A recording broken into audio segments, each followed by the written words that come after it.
mesdames, bonjour messieurs et bienvenue. C'est samedi, c'est 90 minutes politique, l'émission du parler vrai. Et vous le savez, la formule est simple et consacrée, langue de bois, s'abstenir. Nous avons décidé depuis quelque temps de donner la parole aux leaders, aux top managers, aux leaders globaux, pour vendre les idées, pour construire ce Cameroun parce que nous avons pris le pouvoir, nous avons pris la résolution de laisser parler les vainqueurs. Nous avons un très grand pays, nous sommes un très grand continent, mais c'est en présentant nos valeurs, nos génies, nos forces créatrices qu'on va pouvoir inverser la fatalité. Alors nous avons fait venir aujourd'hui Thierry Niamen, qui est docteur en, écoutez bien, mécanisation agricole. Et c'est déjà tout un symbole. Et il est le PDG de Tanti, enfin, Food, qui crée la marque Tanti, qui a dans vos supermarchés et autres grandes enseignes. Et à partir de cet instant, ne faites plus les ignorants. N'enrichissez plus l'économie des autres. Ne faites plus tourner les industries des autres parce que vous êtes chez vous et valorisez d'abord vos connaissances, vos génies et vos produits. Dès que je dis ça, je dis bonjour à Aristide Kenda Kenda. Bonjour Martial et bonjour à notre invité Thierry Niamen qui nous fait l'honneur d'être sur ce plateau. Tu l'as dit Martial, depuis 3 éditions maintenant, nous avons changé de formule et désormais la jeunesse africaine prend la parole. Et quelle parole! Et quelle parole! Et quelle parole! J'allais dire, quelle parole! Et une prise de parole courageuse mais responsable. Et tu me permets à ce niveau de mon propos de lancer une gueulante. Pour dire, il y en a qu'on sollicite parce que, en plus des top managers, on sollicite les leaders d'opinion. Et je voudrais demander au professeur Kamto qui hésite de venir sur ce plateau parce que notre équipe est allée le rencontrer pour qu'il vienne sur ce plateau.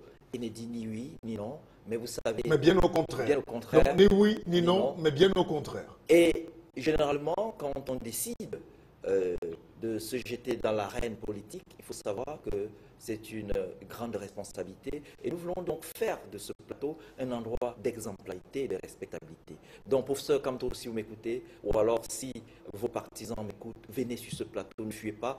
Ne me donnez pas l'impression que vous allez encore célébrer cette sorcellerie du silence.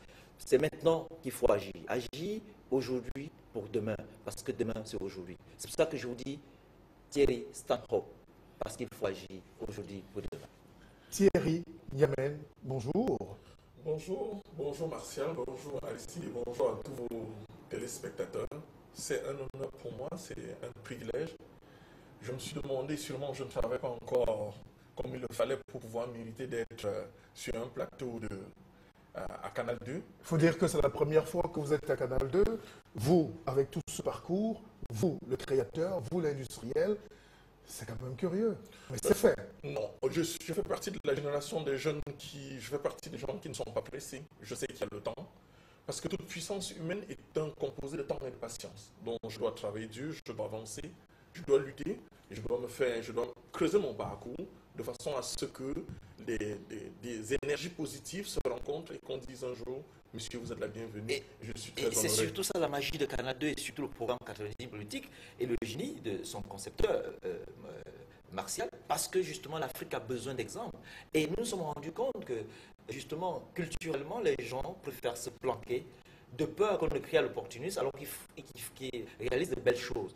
Donc désormais, il faut que l'on parle à l'Afrique, que l'on prenne nos responsabilités et que l'on célèbre. Parce que justement, le constat qu'on a eu, c'est que malheureusement, on a le sentiment qu'on ne rêve plus, on ne célèbre plus, on n'arrive plus à apprécier. Il y a une déshumanisation criante dans la société. Et c'est pour ça qu'on a dit, justement, il faut qu'on commence à montrer aux autres les best practices pour que, justement, ça puisse servir d'exemple. Merci d'être sur ce plateau, Thierry. Alors, Thierry Niamen, qu'est-ce que ça vous fait quand vous entrez dans nos grands supermarchés? J'ai même vu qu'il y a des super U, c'est pas mauvais, mais U quoi? Inutile. Super quoi? Et quand vous voyez qu'il y a tous les produits manufacturés en Europe qui sont exposés en tête de gondole, comme on dit en marketing, et que vous, qui avez déjà réussi la sorcellerie de produire, vos produits sont souvent presque à même le sol, quand ce n'est pas à l'arrière-boutique. Qu'est-ce que ça vous fait en tant qu'Africain, en tant que Camerounais? Ça vient de quoi? Vous touchez vraiment là la problématique du développement des petites et moyennes entreprises au Cameroun. Martial, je ne sais pas d'où sort cette idée parce que j'ai mal quand je vois cela. 80% des produits qui seront dans les supermarchés viennent de l'extérieur. Et quand on a les Vous êtes gentil là. Bon, on va oui, dire 90%. je préfère 80 pour rester encore dans... Sachant qu'il y a des industries brassicoles qui prennent encore un certain nombre d'espace. Mais quand on regarde tout ça et on se dit si on est capable de challenger en termes de qualité, en termes de packaging avec d'autres produits, comment est-ce qu'un Camerounais peut décider d'envoyer la main dans son porte-monnaie et de financer une industrie qui tourne 24 sur 24 et on demande à quelqu'un qui est en Europe d'envoyer quelques euros. Quand vous versez de l'argent, le soir, le propriétaire retransfère cet argent, puisque c'est en euros ou en dollars, pour envoyer au propriétaire. Et comment est-ce que nous voulons une industrie? Mais n'oubliez pas qu'on utilise les Camerounais pour le faire. Cette tête de gondole dont vous êtes en train de faire allusion, ça se paye à des coûts énormes. Et moi, je pense que c'est à ce moment-là que nous devons agir, qu'on sache qu'on peut avoir un rayon Made in Cameroun, qu'on sache qu'on puisse avoir des quotas. J'ai eu la chance de voyager un peu, et quand je voyageais avec mes camarades étudiants, ils payaient la moitié du prix, et on était des voisins dans l'avion. Quand je lui demande, il me dit Union européenne. Quand je lui demande, il dit tu es étranger. Ça veut dire que nous devons apprendre de savoir. À instaurer des barrières non tarifaires. Des barrières non tarifaires, comme vous le dites, mais surtout de dire que si nous voulons mettre une bonne politique de l'emploi, l'emploi ne passera pas si on ne peut pas créer la richesse, la valeur ajoutée. Et cette valeur ajoutée passe quand le produit tourne. Mais Thierry, on vous retourne la question. En 2013, si je me trompe, si ma mémoire est bonne, le président Biya a discours à la nation de fin d'année. C'est indigne du fait que les Camerounais se mettent ensemble. Vous savez, une batterie a moins d'énergie que 10 batteries. Alors, est-ce que vous êtes organisé? Est-ce que vous ne travaillez pas dans vos secteurs de façon individuelle et que le risque pour les plus petits de mal se gérer? Et vous savez que ceux qui ne savent pas se gérer sont venus accompagner ceux qui savent le faire. Est-ce que ce n'est pas un problème d'organisation à votre niveau? Je vais plagier quelqu'un que vous connaissez très bien, M. Pougala, qui disait que plusieurs moutons ne feront pas un lion. Organisez-vous n'importe comment, comme vous voulez. Si vous êtes des petits, vous serez des petits. Il y a un travail à faire de l'autre côté. Pensez-vous... De quel côté? Au niveau de l'État, au niveau de l'organisation, n'est pas seulement... Ce que vous dites est vrai, mais je voudrais dire qu'au-delà de cela, nous ne pouvons pas aller imposer en tant que... Vous savez, un document d'un ministère qui est écrit à un supermarché en lui donnant soit des recommandations ou une attitude gouvernementale, va permettre, est plus solide qu'un papier en tête venant de mon entreprise, par exemple. Alors, pour qu'on soit plus clair, moi-même je ne vous suis pas. Qu'est-ce qu'il faut faire exactement? Alors, c'est quoi les procédures trop de procédures qui empêchent la performance, ou alors vous voulez que le gouvernement sorte une décision qui favorise et peut-être qui met des quotas dans les supermarchés, c'est ce que vous voulez dire? Est-ce que vous n'êtes pas gêné quand vous arrivez par exemple, au rond-point de la poste centrale et que vous trouvez que toutes les pancartes viennent de l'extérieur? Où sont les entreprises? On peut décider de mettre un secteur, des plaques, pour des entreprises camerounaises. On sait, le Made in Cameroun, c'est ici. Dans les communes, on peut faire des plaques d'affiches et pour dire ceux qui ont des produits de l'extérieur doivent les montrer. Alors, Thierry Yamen, dans les années 70, le Cameroun avait un tissu industriel très élaboré. On a vu les zones industrielles à Bassa, même à Bonabéry. Une ville comme Edea, par exemple, avait 4 multinationales très camerounaises, de Selucam à la Lucam, à la Socapalm. Mais qu'est-ce qui s'est passé? Et quelle a été ta principale difficulté à monter ton entreprise? C'est bien beau que Paul Biya, le très sympathique, vous ait donné 10 millions sans que vous ne soyez de sa tribu, ou de son clan, ou de son petit bloc. Ça veut dire qu'il y a quand même une petite volonté, mais ça ne doit pas être une petite volonté, ça doit être la volonté. Alors, qu'est-ce qui s'est passé? Comment on peut expliquer la désindustrialisation de ce pays? Parce qu'on se bat contre les sorciers, là. Oui, vous avez parlé de quelque chose et je m'en voudrais si je ne profite pas de cette tribune pour dire une fois de plus merci pour ce concours qui avait été organisé dans le cadre du salon de création d'entreprise. Sur près de 1240 concurrents, j'ai été choisi comme meilleur entrepreneur à travers les produits. C'était en quelle année? En 2003. Mais je ne suis pas certain que le président peut imaginer l'impact de ce qu'il avait fait. Parce qu'à mon avis, j'ai fait un bilan que j'ai déposé au niveau de la prison, au niveau de toutes les institutions, de ce que nous avons fait de notre parcours. Et c'est pour ça que nous pensons que qui fait bien, on redemande. Alors, maintenant, le tissu industriel est détruit par quoi? Mais est détruit parce que nous ouvrons les portes. Nous ouvrons les portes aux autres qui viennent. Comment peut-on industrialiser un pays quand on favorise plutôt l'importation des produits subventionnés de l'autre côté?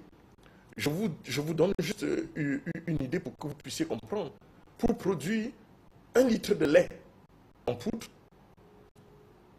ou 1 kilo de lait en poudre, il faut 200 litres de lait. Ça veut dire que les produits qui viennent de l'extérieur, malheureusement, il faut encore vérifier leur qualité. Nous faisons du bio sur place, mais nous ne pouvons pas. C'est une guerre de David contre Goliath. Nous ne pouvons pas, avec la manière avec laquelle nous travaillons, de pouvoir combattre ces multinationales qui viennent. Il y a un problème général en ce moment, et vous voyez qu'en France même, les agriculteurs se plaignent, et c'est de ce domaine dont vous parlez. Quels sont vos rapports avec le ministère des tutelles ici? Est-ce que vous le faites des sujets? C'est pour ça que je disais, est-ce que vous êtes organisé? Parce que si vous allez seul parler au ministre, il ne va pas vous écouter. Mais si vous êtes organisé en corporation, ça porte plus. Et quelles sont les propositions que vous Alors, faites on touche dans le véritable problème. Donc, est-ce qu'il y a une guerre? Parce que la guerre, elle est là. Les Africains croient qu'après avoir eu l'indépendance, il fallait croiser les bras. Allez, on est beau, on a hérité des vestes et on peut aller se balader et manger du camembert. Non, la guerre continue. Est-ce que les multinationales vous laissent tranquille? Parce que c'est de ça qu'il s'agit. Parce que c'est bien beau d'aller à COP21, mais quand vous êtes aidé à entraider à Kribi, vous voyez qu'il y a des multinationales qui rasent 40 000 hectares de forêt, alors que c'est eux qui sont à Paris en train de parler de la bonne santé de la planète, et c'est eux qui arrachent les terres des petits paysans, c'est eux qui pillent et qui tuent les initiatives, qui découragent les jeunes de créer, ces mêmes jeunes qui se retrouvent à Lampedusa. Dans quel monde on vit, M. Yamen? Oui, Marcel, je voudrais... Il y a eu un combat qui a été mené, puisqu'on parle de guerre, il y a un combat qui a été mené ici dans notre pays par le célèbre Bernard Djonga sur l'importation des poulets congelés. J'espère qu'on va l'attendre sur ce plateau. On espère. Il ne se cache pas aussi. Non, je ne crois pas, surtout pas lui. Mais quand vous voyez cette guerre et vous vous rendez compte combien d'aviculteurs il a sauvés, parce qu'on n'a pas voulu que les poulets... Mais les poulets, le prix du poulet congelé venait, on pouvait retrouver ça dans tous les étals à des prix tellement démocratiques et ça faisait peur. Aujourd'hui, la filière est debout, la filière est en... Ça veut dire quoi la fin? Ça veut dire que cette guerre, vous savez, on vient de signer malheureusement les accords de partenariat économique parce que nous avons dit qu'on va ouvrir les frontières, mais je ne crois pas qu'on peut demander à une équipe de 2e division d'aller jouer contre le Real Madrid. Mais vous ne répondez pas aussi à... Vous répondez, certes, mais vous ne touchez pas le volet soulevé par Bissor. Est-ce que les multinationales vous laissent travailler? Nous sommes en guerre. Mais il faut le dénoncer. Dénoncer, c'est... Oui, enfin, ça c'est... Quelles sont les difficultés que vous rencontrez? Vous savez, en termes de difficultés, quand vous venez dans un supermarché et qu'on peut payer le médecin, on peut envoyer un médecin en formation, on peut lui donner des dotations, on peut lui donner des blouses. Parce que moi, je suis dans les céréales infantiles. Alors donc, le prescripteur, c'est le médecin. Il y a encore des médecins aujourd'hui qui pensent qu'ils peuvent prescrire nos produits parce qu'ils savent qu'il y a de la qualité. Mais derrière, il y a toute une machine financière, toute une machine stratégique qui est là pour détruire. Il faut être solide pour tenir tête à ces gens pendant plus de 15 ans. Alors, quelle est la différence qu'il y a entre vos produits et ceux des multinationales? Nous, il y a des normes ISO à respecter, sachant déjà que pour la qualité, on sait que nos produits sont de meilleure qualité. Je vous en prie, n'allons pas dans des termes pour pouvoir embrouiller un peu nos téléspectateurs. Je peux comprendre ISO, tout le monde peut comprendre les questions. On parle du bio, on parle du naturel. Est-ce qu'il faut même faire des analyses? Est-ce qu'il faut aller dans un laboratoire quand vous avez un produit naturel? Est-ce que le packaging, est-ce que la beauté... Tout à l'heure, vous savez, c'est pour ça qu'il faudrait qu'on en parle. Parce qu'il y a une limite entre la publicité et l'information. Absolument. Et c'est pour ça qu'avant de vous inviter, ou parfois les gens hésitent à inviter des génies comme vous, parce que dans les télévisions ou les médias, en général, les leaders, pas ici, mais les gens ne comprennent pas souvent qu'il y a un côté qui relève de l'information d'utilité publique Parce qu'on peut vous sanctionner sur le coût de la publicité. Mais là, je disais, est-ce que le packaging suit? Est-ce que c'est beau aussi? Est-ce que ça va? Vous êtes docteur en mécanisation, donc vous êtes un génie. Est-ce que vous pouvez aller en compétition? Est-ce que les produits Tanti aujourd'hui peuvent aller en compétition contre Biogranger de Suisse ou de je ne sais pas quoi? Je crois que c'est nos consommateurs qui ont même compris de quoi il est question. Mais pour être plus simple, quand on regarde le packaging de notre produit, c'est la dernière technologie. Quand je parle de dernière technologie, c'est un emballage tripli.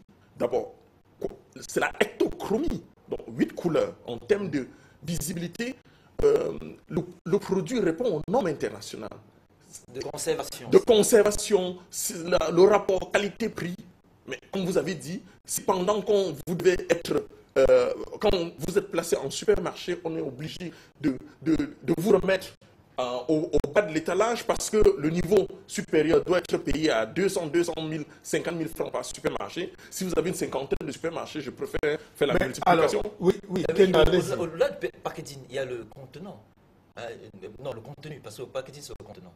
Le contenu. Alors, parlons donc de cette fameuse notion de bio. Parce qu'en Europe, ou bien en Occident, le bio, c'est de 5 à 10%, alors que j'ai l'impression que chez nous, c'est du 100%. Et le premier médecin disait, parce que justement, il y a cette précision qu'il faut faire, c'est que la médecine, pendant longtemps, avait deux branches. La médecine générale et la chirurgie. Mais tous les médecins s'accordent aujourd'hui à dire que l'alimentation est la troisième branche de la médecine. Et même Hippocrate, le premier médecin, disait que ton aliment soit ton premier médicament. Donc ça veut dire qu'on se soigne, on s'auto-vaccine, comme on mange. Alors, le contenu, oui. C'est comment, quelle est la démarche? Bio... Oui, regardons un peu au niveau de la chaîne des valeurs. Oui. Au niveau de la chaîne des valeurs, où commence notre produit? Notre produit commence chez le planteur qui est à Bafia, qui est à Ngelmedouka. C'est du maïs. Le maïs produit par des Camerounais que nous transformons sans produits chimiques, que nous transformons et que nous conditionnons sans ajout.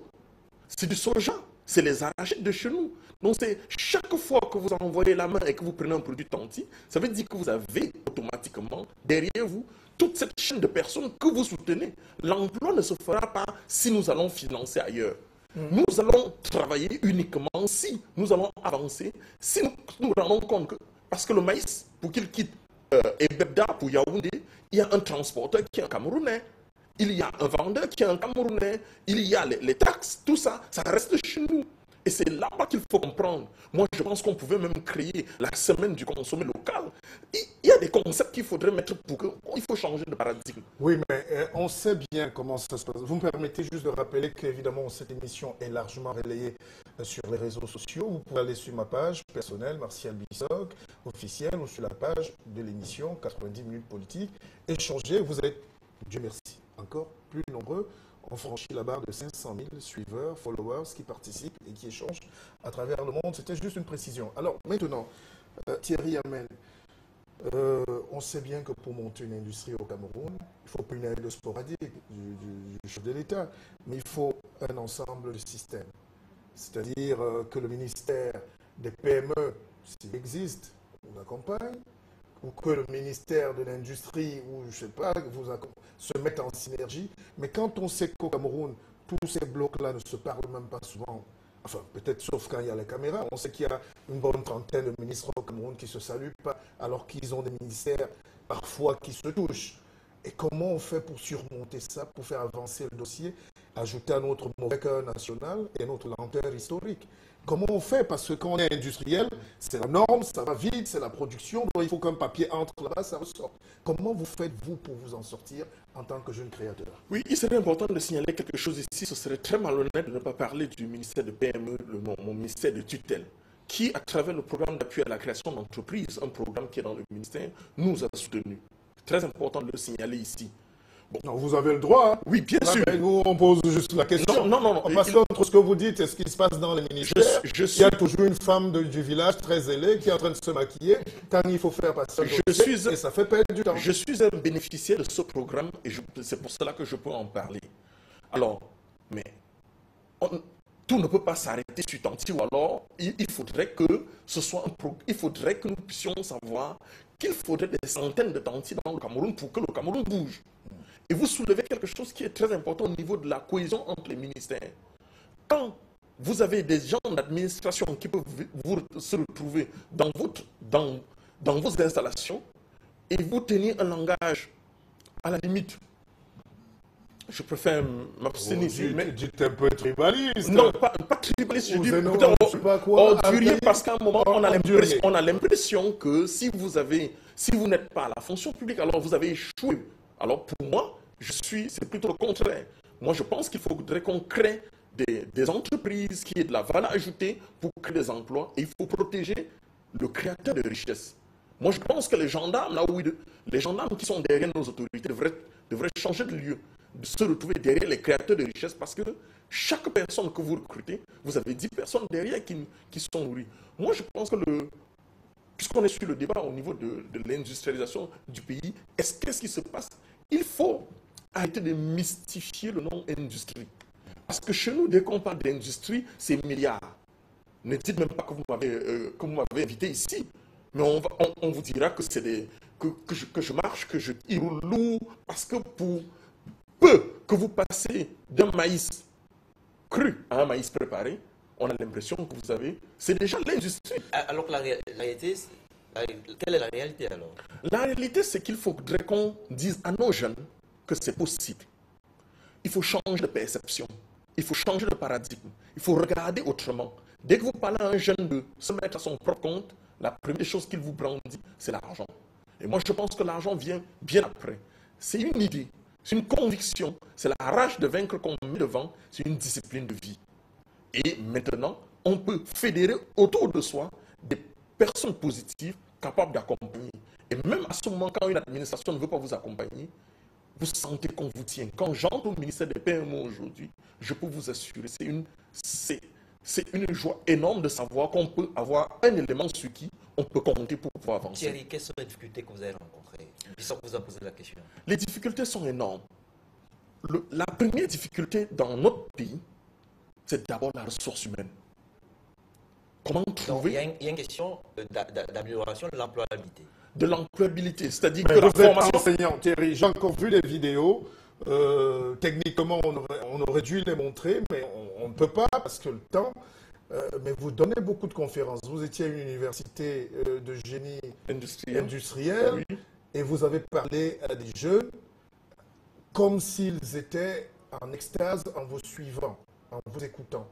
Mais pourquoi on a l'impression que ces jeunes sont en train de perdre du temps? Parce que moi, je discutais avec un autre enseignant, un de vos collègues, qui me disait, lui, il a reçu des ingénieurs sortis de ces universités, de ces écoles, en mécanique, tout, et un des électriciens ne connaissait pas ce qu'on appelait truc tic-tac, quoi, pour un contacteur. Ouais. Des gens n'avaient jamais vu un contacteur alors qu'ils sont ingénieurs. C'est pas aussi ça, la perte du temps, ces milliards volés et jetés, alors qu'on peut réorganiser la formation? En tant qu'enseignant, je pense que j'ai dû toucher du doigt, parce que nous recevons environ une centaine de stagiaires par an. Vous employez déjà combien de personnes? À peu près, oui, une cinquantaine, parce qu'il y a bien sûr. Mais donc, s'il y a 500 Camerounais qui emploient 50 Camerounais, vous avez déjà fait le tour. On n'a plus besoin d'aller en Italie planter les tomates.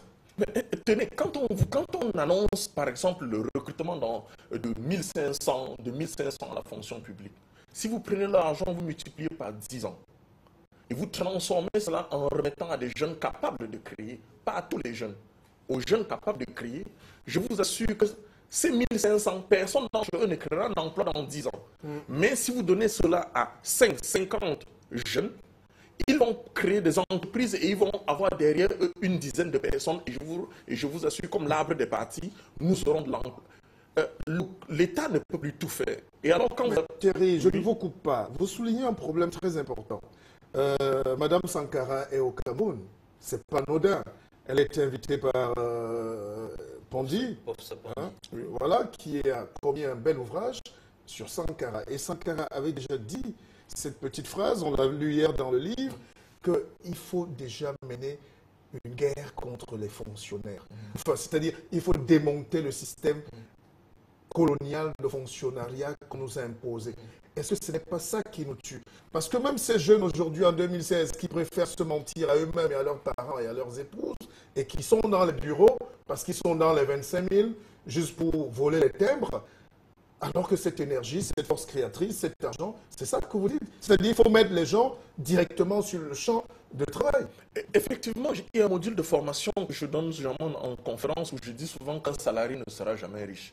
Je suis parfois combattu sur certains qui ne veulent pas comprendre et je dis bien, un salarié met 50 ans pour obtenir ce qu'un entrepreneur aura en 2 ans. Je le démontre dans un salaire de 400 000. Quand je le dis à Emmanuel Tchatchoué, il dit, voilà, je ne serai jamais riche. Bon, oui, allez-y. Je vous en prie. Cette approche est une approche simple de démontrer qu'on peut, en moins de 2 ans, obtenir ce qu'un salarié peut obtenir en 50 ans s'il est honnête. Parce que 90% de l'argent que gagne quelqu'un chaque mois, il les brûle. Pourtant, l'entrepreneur ne mange que le profit. Voilà un peu là, voilà là où se trouve et même ce module, je suis invité ailleurs, je vais aller voir les jeunes de la diaspora pour leur dire que c'est possible de rentrer au Cameroun, qu'il y a de la place. Mais moi, je suis rentré. Dieu merci, c'est pour cela qu'on peut se comprendre à demi-mot. Ça fait 10% de la population. Ça fait 25 ans aussi que 25 ans. vous traînez. Mais il faut rentrer à un moment. Oui, justement, revenons. Quand vous rentrez de Russie, d'ailleurs, je ne vous ai pas dit un bon mot en russe, Здравствуйте. Spasiba. Ah, ok. Et quand vous rentrez de Russie, qui vous attend au Cameroun? Parce que j'ai vu en Côte d'Ivoire, la comparaison est toujours utile quand ça profite, ils ont créé un ministère de l'immigration ou de l'étranger, de la diaspora. Au Mali, ce ministère est presque un ministère régalien. Au Sénégal, c'est pareil. Est-ce que ces jeunes à qui on dit de rentrer, qui les attend au Cameroun? Quand on pense que même de la famille, quand les euros commencent à finir, ils vous prennent déjà pour l'ennemi. Ah non, mon histoire, non, si c'est encore pour mon histoire, c'est extraordinaire parce que je suis un boursier du gouvernement camerounais en Union soviétique. Donc vous êtes finalement chanceux. Vous n'êtes pas sûr que vous êtes un petit-fils bien aussi? Ce n'est pas là le problème. Moi, j'ai eu un bac avec mention et puis je pense... Ah, mais il y a beaucoup de Camerounais qui ont eu un bac avec mention. Hein, je vous en prie. Vous savez ce qui se passe au ministère de l'Enseignement supérieur? Bon, allez-y. Voilà. Si le ministre veut venir répondre. Non, quand je rentre, je disais... Au ministère des Affaires étrangères. Bon, oui, parce que quand je vais en Union soviétique, je vais comme boursier. Mais arrivé là-bas, je suis abandonné et c'est avec mes propres frais. Mais la personne qui m'a envoyé, c'est-à-dire le gouvernement. Ah, bon, je rentre avec mes propres frais. Vous n'êtes pas le seul. Actuellement, au Maroc, ils sont dans la rue. Hein, les filles dorment à la belle étoile. Donc, je rentre avec mes frais. Et quand je rentre au Cameroun ayant inventé une machine unique au monde, parce que j'ai un brevet d'invention dans l'Organisation mondiale de la propriété intellectuelle, en rentrant au Cameroun, je savais que je devais être pris comme un héros. Parce que quand je passe à la première chaîne de télévision russe qui avait 200 millions de téléspectateurs, je suis célébré. Et pour moi, je me suis trompé en termes d'études. Donc, je me suis dit, sûrement au Cameroun, même les lions indomptables, je crois que je serais... Mais c'est quand j'arrive, c'est au niveau même des proches qui me demandent, tu viens faire quoi au Cameroun? C'est à ce moment-là, comme j'avais pris un biais, un seul sens, j'ai compris que j'étais dos au mur et il fallait seulement regarder devant. Et il faut lutter jour après jour parce qu'on ne peut pas avoir un doctorat vendre du riz et de la sauce d'arachide. Ça, vous l'avez fait. Je crois que les témoins sont vivants et qui nous écoutent aujourd'hui au niveau du marché central, là où on vend les médicaments. Allez faire c'est une histoire à la fausse Victor, finalement. Vous avez commencé par vendre des bananes. C'est en 99. Et vous avez fait combien de temps dans cette activité? La vente du riz et la sauce d'arachide. Dans la pousse-pousse, c'est ça? Oui, j'ai fait 1 an. J'ai fait du taxi parce qu'il fallait lutter pour démontrer. Vous savez, quand un jeune rentre et qu'il a une vision, à ce moment, il comprend qu'il a tout le monde contre lui. Et quand on a tout le monde contre lui, on a une énergie extraordinaire. Moi, je pense même au-delà de tout. Et c'est pour ça que je dis que mon parcours est non standard. Il ne faudrait pas prendre ça comme en termes de stéréotypes. Je pense que je suis la preuve vivante que Dieu fait des choses et qu'il faut travailler très dur pour pouvoir obtenir. Doucement, la question sur la spiritualité arrive. Oui, avant qu'on arrive parlons de vraies choses. C'est très intéressant ce qu'il dit Bissok. Tout à l'heure, au début de l'émission, nous avons dit qu'au Cameroun, le sentiment qu'on a fait du temps à l'extérieur quand on arrive, c'est que vous avez le sentiment que les gens ne vivent plus. hein, les visages sont crispés, on a l'impression qu'on a déshumanisé les gens, que les gens sont frustrés. Et donc, ces exemples nous permettent de réinoculer dans les esprits un peu de lueur d'espoir. Mais seulement, ce que moi je veux que les téléspectateurs comprennent, et je crois que c'est cette partie que vous devez beaucoup développer, comment fait-on, Thierry Niamène, pour tenir, pour brûler les embarcations, pour être dos au mur quand on traverse avec toutes ses armes pour aller combattre? J'appelle ça un combat, c'est le combat de la vie. Comment fait-on pour tenir? Parce que c'est 1% de la population qui comprend le secret. C'est autour de 4% et manipule les 95 pour gérer 96% des ressources. Alors, mais aujourd'hui, il faut libérer, il faut démocratiser donc cette approche conceptuelle qui est le rêve de l'entrepreneur. Parce que la différence entre l'entrepreneur et le manager, c'est que l'entrepreneur rêve. Il faut voir aboutir son rêve, alors que le manager n'est qu'un exécutant. Alors, il faut que sur ce plateau, que tu essaies de dire, parce que tu as ce secret, comment tu as fait pour surmonter cet obstacle-là et tenir jusqu'à voir aboutir ton rêve? Quand vous rentrez et qu'on écrive à votre directeur de thèse que vous êtes devenu fou au Cameroun, quand on écrit, quand tous les amis vous disent vous êtes sûr qu'il allait à l'école, quand vous écrivez 750 demandes d'emploi dans notre pays, 750 demandes d'emploi dans mon pays et personne ne vous répond, qu'est-ce que vous dites? Quand vous écrivez des demandes d'emploi, on ne vous répond. Quand vous voulez même travailler gratuitement et personne ne vous répond, l'énergie sort seule. Vous comprenez qu'il faut travailler 17 heures par jour et à un moment de la vie, il faut savoir ce qu'on veut. Vous savez, chaque fois qu'on vous a, quand on vous pousse, quand on vous accule dans votre fort, quand on veut démontrer que vous ne valez rien, si vous êtes sûr que vous avez une valeur, vous êtes obligé de travailler dur. Je ne pense pas qu'il y ait un secret en termes de ça. C'est la rage de vaincre. Oui, mais Thierry, oui. Au-delà de la rage de vaincre, vous ne sentez pas qu'on perd beaucoup du temps? Parce que la frontière entre le développement et l'animalité, où nous sommes encore, même si ça peut choquer quelques gens sur leur salon cuir qu'ils ont importé, c'est qu'on peut mettre 1000 ans à faire la même bêtise. Alors que vous venez de démontrer que si on règle juste nos paradigmes, donc la performance, le challenge, le rêve, on peut se développer en moins de 2-5 ans. Bien sûr, il vous a fallu pour monter votre entreprise. Pourquoi c'est si dur chez nous d'être humain, d'être moderne, d'aller vers l'avant? Parce que les mêmes qui ont des voitures CA avec les plastiques à 80 millions, c'est les mêmes qui empêchent la liberté, qui empêchent le développement et qui tuent l'espoir dans la jeunesse. Pourquoi l'Afrique a cette dualité? Il veut bien boire un Beaujolais, un Saint-Émilion, qui n'est pas de son village. Il veut avoir une voiture de l'État avec les plastiques couverts, mais il ne veut pas qu'un jeune puisse créer de l'emploi pour libérer le peuple. Comment on peut expliquer cette animalité? Moi-même, je ne comprends pas, parce qu'il faudrait que je vous le dise, parce que je suis allé sur YouTube et j'ai vu une vidéo où un Nigérian était en train de fabriquer une voiture made in Nigeria. Qu'est-ce qui s'est passé là-bas pour le gouvernement? Le gouvernement a décidé d'augmenter les taxes sur les voitures importées de 40% pour donner la possibilité aux Nigériens de pouvoir tourner. Et je peux vous assurer que ce soit la police, que ce soit les autres. Est-ce que vous savez qu'on nourrit les réfugiés de mon pays avec les produits venant de l'extérieur? Pour moi, c'est inconcevable. Je voudrais profiter de cette tribune pour dire, nous sommes capables de produire. Nous pouvons nourrir au moins même ces réfugiés avec nos propres produits. On ne peut pas prendre mon concurrent du Mali pour venir nourrir des gens dans la zone de Mali. Vous êtes gentil. Si c'était encore malien, dans une posture panafricaine, on aurait pu dire que c'est l'Afrique qui gagne. Mais parfois, on fait la culture, et c'est là où on prend ce régime à témoin, c'est qu'ils ont rendu ce pays un peu poubelle quand même. C'est la culture de la brocante. C'est plus facile d'amener les brocantes. J'ai vu des serviettes hygiéniques usagées dans les brocantes, en plein centre-ville, dans un pays où on a le coton. Comment on peut justifier aussi? Ce n'est pas les Blancs qui nous disent quand même d'aller porter leur poubelle, leur brocante. C'est aussi tout ça. Je pense que c'est une bonne question. Non, la question elle est légitime. Il y a une chose qui est claire, et je dis à mes étudiants, c'est nous qui avons le pouvoir. Le pouvoir, c'est quand tu vas dans le supermarché, avec ton argent, tu décides ce que tu vas acheter.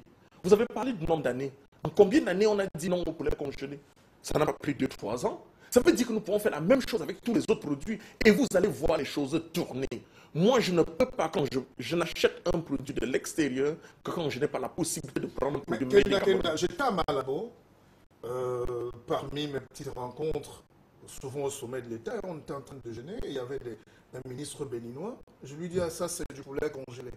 Il me dit, ça veut dire quoi? Je lui dis, non, chez nous on dit congelé parce que c'est pas un poulet. Nous, les Camerounais, on mange que le poulet de chez nous. Il a mis les mains sur la tête et ça fait un débat de 6 heures. Parce qu'ailleurs, en Afrique, c'est impensable. Et rien qu'avec cet acte militant, parce que nous sommes un grand pays, on a relancé une filière, la filière avicole. La dernière fois, je faisais mes courses. Excusez-moi si je suis un peu long, c'est pour permettre à Kenda de rebondir. Nous sommes dans une causerie intelligente. Je suis entré dans le supermarché et à l'entrée, j'ai vu des bons avocats de Mbouda chez moi à 50, 115 francs. C'est les mamans qui étaient au soleil, toutes meurtries, toutes sales, mais qui avaient des vrais avocats. Et à l'intérieur, il y avait les mêmes avocats importés de je ne sais pas d'où. Je ne vais peut-être pas citer le pays, mais c'était des avocats à 500 francs. Et j'ai vu des Camerounais qui avaient des grosses voitures d'ailleurs acheter ces avocats à l'intérieur. Est-ce que la technologie, est-ce que le développement, ce n'est pas mettre les avocats de Mbouda à l'intérieur de ces grandes enseignes, par exemple, ou dans nos têtes? Nous pouvons aussi appeler un peu au civisme de certains compatriotes détenteurs des supermarchés, où quand une jeune fille se trouve dans un rayon et sait qu'elle va recevoir d'une multinationale 20-30 000 francs par mois pour enlever un produit made in Cameroun et mettre en bas des rayons. Ça, c'est ce que nous vivons au quotidien. Est-ce qu'il y a encore des Camerounais, si vous nous regardez, je ne vous coupe pas, docteur, est-ce qu'il y a encore des Camerounais qui sont prêts à tuer leur propre pays pour un petit avantage, pour un petit... Bah, bien sûr. Vous avez posé la question, quelles sont les difficultés que nous avons. Vous savez, à un moment, c'est la comparaison de dire, tant si vous ne nous avez rien donné. Et on cite mes concurrents pour dire, je dis, mais des gens, ça fait 100 ans qu'ils existent. Vous ne pouvez pas demander à une jeune entreprise les mêmes valeurs. Et pourquoi, quand nous arrivons à contourner ces multinationales, il faut bien comprendre, ils font de la pub pour inviter les compatriotes à aller consommer les produits à un endroit. Nous, on court-circuite ce trajet et on se retrouve là-bas, là où ils ont invité les gens. Nous allons dans les hôpitaux pour parler du bien fondé de la nutrition infantile. Et nous mettons en avant le consommé local.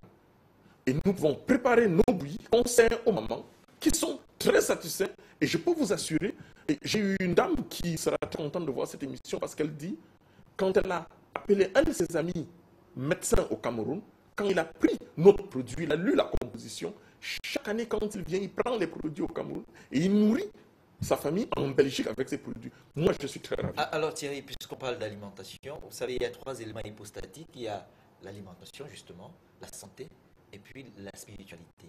Alors, depuis qu'on vous écoute, on sait que vous êtes un top manager, on sait que vous vous préoccupez du développement de notre pays, mais on n'a pas encore perçu, tout à l'heure vous avez dit, c'est parce que vous avez compris que Dieu existe.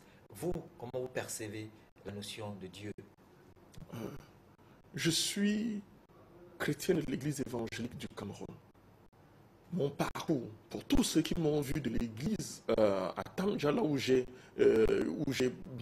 dans des groupes de chorale, j'ai compris une seule chose. Dieu a un plan pour la vie de tout un chacun. C'est une conviction personnelle. Permettez-moi de vous poser une autre question. Oui. Alors, vous vous battez, Thierry, c'est là où c'est contradictoire. Vous vous battez pour que l'on consomme le Made in Cameroun. Vous battez pour qu'on nous prenne en considération. Mais Dieu, il y a un seul Dieu. Mais Dieu nous a donné une langue, nous a donné une culture. Et nous voulons prier Dieu avec la langue des autres. Et vous vous engouffrez là-dedans et vous vous étonnez que vous n'avez pas les bénédictions de Dieu parce qu'il attend que vous le contactez par la langue qui vous a donné votre culture. Donc ça veut dire que quoi, Thierry? Que vous fonctionnez comme si vous avez coupé un arbre pour le déposer sur un autre arbre. Il n'y a pas d'enracinement culturel. Quels sont vos ancrages culturels?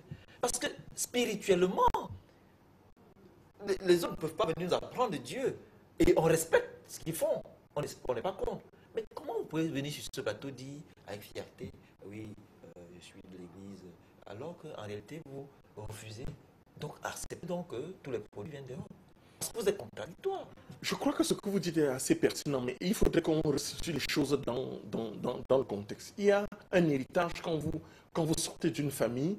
Ne me dites pas, je vous prends un exemple comme ça, de dire que le fils de Saddam Hussein sera chrétien. Il sera musulman parce qu'il est venu dans un contexte là où il a retrouvé un certain nombre de choses. Et quand on avance, on peut avoir la capacité de pouvoir choisir vers où on va parce qu'on l'a. Non, la question que moi je voulais poser, Oui. pour être plus simple, quelles sont tes attaches? Quelle est la connexion que tu as avec ton environnement culturel? Parce que je vais t'expliquer, Thierry. Ce monde, il y a un monde invisible. Ce monde est culte. Mais nous aimons le culte, mais nous voulons occulter la partie occulte du culte. Je veux dire quoi par là? Dites. Je veux dire, l'air que toi et moi on respire n'est pas visible. Mais sans air, toi et moi on ne vit pas. Mais comment tu peux imaginer que tu refuses d'aller puiser dans les batteries immatérielles pour venir les connecter à tes batteries matérielles, pour activer les batteries autopropulsives et induire la puissance énergétique capacitaire? Tu ne pourras pas réussir. Tu vas tourner en rond. Parce que justement, tu ne peux faire qu'à ce niveau. Tu dois maintenant faire autre chose. C'est de pouvoir te dire, il y a eu une crémation mentale espiègle. Nous avons donné le volant de nos voitures à d'autres. C'est ça la base. Je vous ai dit, il y a 3 éléments hypostatiques. L'alimentation, la santé, la spiritualité. Que faites-vous de la population, de votre propre regard sur votre... Laissez Thierry. Oui, venons-en. Du moment où vous parlez, vous avez soulevé au niveau de l'alimentation. Il y a eu un volet dans l'un des débats que je menais avec certains amis pour parler du Made in Cameroun et je disais, l'identité culinaire, c'est quelque chose qui tient compte aussi de notre spiritualité. Mais voilà. En termes d'identité culinaire, parce que nous sommes connus quand vous entendez Tanti, tout le monde sait que c'est de la bouillie. Mais n'oubliez pas que nous avons connu un échec cuisant, parce que quand je venais faire les arachides grillés en poudre. Les arachides grillés en poudre, c'était pour faire des sauces typiquement camerounaises. Et ces sauces, c'était pour faciliter la tâche à nos ménagères, pour qu'elles ne grillent plus et des pulpes pour aller écraser. On leur remettait cela sous forme de poudre. Nous avions mis en avant à cette période l'identité culinaire. Je vous rappelle que nous ne pouvons pas recevoir même un don. Je suis très mal à l'aise quand je vois, par exemple, on envoie un don au niveau du ministère ou à la présidence et que je retrouve les cartons, sont des cartons des produits venant de l'extérieur. Non, je refuse qu'on offre à mon président, à un de mes ministres, un des ministres de mon pays, un produit qui n'est pas fabriqué local. Jusque-là, Thierry, tu ne réponds pas à ma question. Thierry, ce que je veux savoir, en tant que jeune, cadre brillant, doctorat, enseignant, tu donnes des conférences, quelle est la connexion? Est-ce qu'il y a une réappropriation de ton propre regard sur l'environnement dans lequel tu vis? Parce que justement, tu regardes peut-être le monde avec les yeux des autres. C'est ça aussi, cette dimension que peut-être tu négliges. Et c'est ce que je veux que tu essayes. Il voulait peut-être dire que vos parents n'ont pas toujours été évangélistes. Peut-être ces 2 générations, peut-être votre grand-père. Mais avant cela, c'était peut-être le culte du crâne, c'était le lacam, je ne sais pas quoi. Vous faites pas de ça en Vous attendant? étiez en Russie où ils ont l'église Orthodoxe. qui n'a rien à voir. L'église orthodoxe. Et ils ont dit aux autres, votre Jésus n'existe pas en Russie. Enfin, je veux dire, dans l'église orthodoxe, ils ont bâti leur modèle société sur leur ancrage, leur enracinement. Alors nous, aujourd'hui, on nous a déposé ici des acteurs hollywoodiens longs cheveux, et les gens viennent même à la télé. Parce qu'à la vérité, l'homme que vous voyez à l'église avec les yeux bleus, c'est un acteur, ce n'est pas Jésus. Parce que Jésus, à son époque, il n'y a pas de photo. Alors, est-ce qu'on va sortir de ce débat? Est-ce que c'était ça la question de Keda? C'est ma question. On n'a pas besoin aujourd'hui, en Afrique et au Cameroun, d'avoir un nouveau type de Camerounais sans complexe qui parle de sa religion, de sa culture, de ses produits, de sa langue. La langue encore, elle peut se diluer avec le temps, mais son enracinement vers le sol pour produire ça à la face du monde, c'est-à-dire du génie camerounais. Et qui ne t'empêche pas d'aller un peu à l'église le dimanche. Bon, chacun fait ce qu'il veut. Tu peux faire ce que tu veux après. Laisse-les répondre parce qu'on va partir. Acide, moi je crois qu'il y a, dans ce débat, j'évite, tous les combats ne sont pas amenés. Il faut faire très attention et c'est là où certains jeunes peuvent se disperser. Moi je refuse la dispersion. Je peux comprendre qu'il y a énormément de débats. Parce que si on regarde au niveau de la colonisation, qu'est-ce qui s'est passé? Pourquoi nous sommes en arrivés là? Pourquoi le colon nous a fait croire que nous ne pouvons vivre que si nous travaillons pour eux? vous vous rendez compte qu'il y a plusieurs débats et puis, au niveau des dimensions, il y a la dimension personnelle, la dimension étatique, mais il y a même familiale. Donc, à un moment, il faut savoir que tous les combats ne sont pas menés, ou alors à mener au même moment. Je pense que le plus important pour moi aujourd'hui, c'était de m'insurger contre le fait que ce que nous mettons dans le ventre vient de l'extérieur. Et pour moi, c'était impensable puisque nous, on a conçu, par exemple, les croquettes de chiens. Mais pourquoi les croquettes de chiens? Parce qu'on se rend compte que même les chiens, les Européens veulent nourrir, même nos Nangaboko, non. Alors, est-ce que vous avez d'avoir peur? Peur, ce serait malhonnête de dire non, mais j'essaie de lutter pour ne pas avoir peur. Alors, on va sortir de ce débat. Un dernier mot pour les millions de jeunes qui t'écoutent. Ils sont jeunes, ils sont étudiants, ils sont peut-être en exil, ils sont sans espoir là-bas, parce que sans espoir chez eux. Qu'est-ce qu'on peut dire en 30 secondes? Toi, le créateur de génie, toi, le patron, toi, l'industriel. Si un jeune m'écoute à l'instant, je voudrais dire une chose.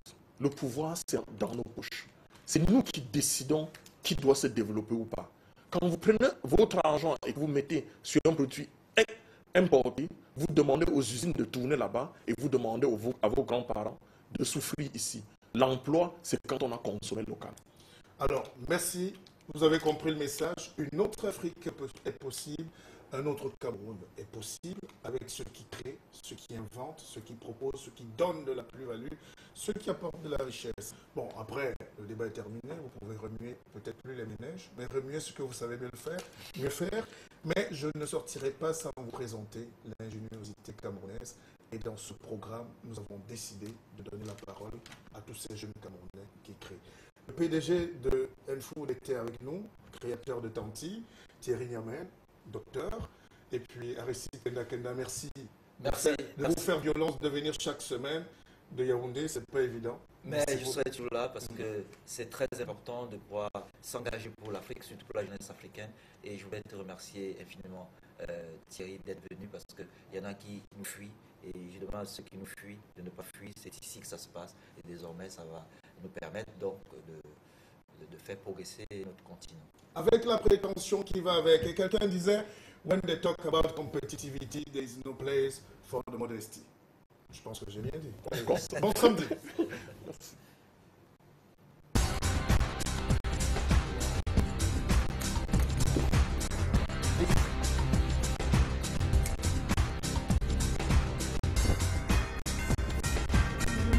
On a fait un truc